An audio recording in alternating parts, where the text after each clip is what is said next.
मेरे प्रिय सज्जनों, जैसी करनी वैसी भरनी शिफ्ट सुनाता हूँ, सुनिए नर नारी। एक दिन कृष्ण भगवान नारद को अर्जुन को लेकर और समुद्र के तट पर पहुँचे तो वहाँ एक मछुआरे ने मछलियों को मार मार के और ढेर कर रखा था। फिर उससे कृष्ण भगवान से अर्जुन बोले कि हे भगवान, आप तो कहते हैं कि जैसी करनी वैसी भरनी। बताओ, इस मछुआरे ने कितनी मछलियों को मार मार के ढेर कर रखा है। ये बदला इससे कब लेंगे और ये कब देगा? कृष्ण भगवान बोले कि हे अर्जुन, समय आने पर ही इसका जवाब मिलेगा। छोटा पेड़ अपने समय से ही बड़ा होता है। तो मेरे प्रिय सज्जनों, कुछ दिनों के बाद वो मछुआरा मर गया और उसके लिए हाथी की योनि दे दी। तो एक दिन हाथी बड़ा हो गया और जंगल में चरने गया।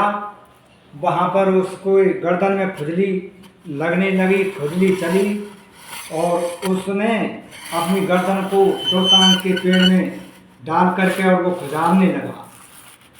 तो उसकी गर्दन खुजली के चक्कर में पूरी तरह और फंस गई। मेरे प्रिय सज्जनों, उसने जोर लगाया तो खून निकलाया और खून के बाद में उसका मांस निकलने लगा।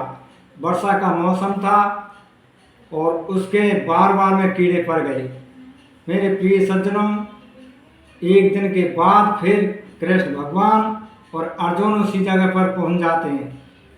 तो फिर अर्जुन उस हाथी को देखकर और कहने लगा कि हे भगवान, ये इस हाथी ने क्या बुरा कर्म किया है जिससे कि ये इसके बार बार में ये कीड़े पड़ रहे हैं और बदबू आ रही है और ये मर नहीं रहा है, इसकी सांस चल रही है, इसकी तो बहुत बुरी दुर्दशा हो रही है। तो कृष्ण भगवान कहने लगे कि हे अर्जुन, तू बहुत बोला है। देखिए, ये वही मछुआरा है जिस दिन इसने मछलियों का ढेर कर रखा था।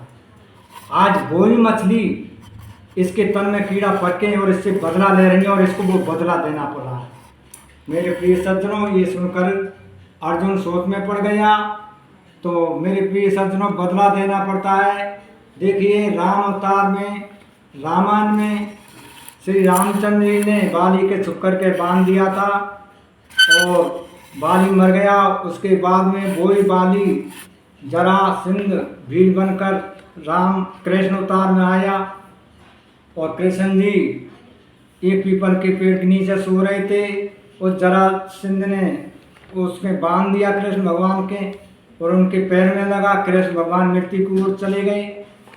तो मेरे प्रिय सज्जनों, ऐसा है, बदला किसी का किसी पे छूटता नहीं है।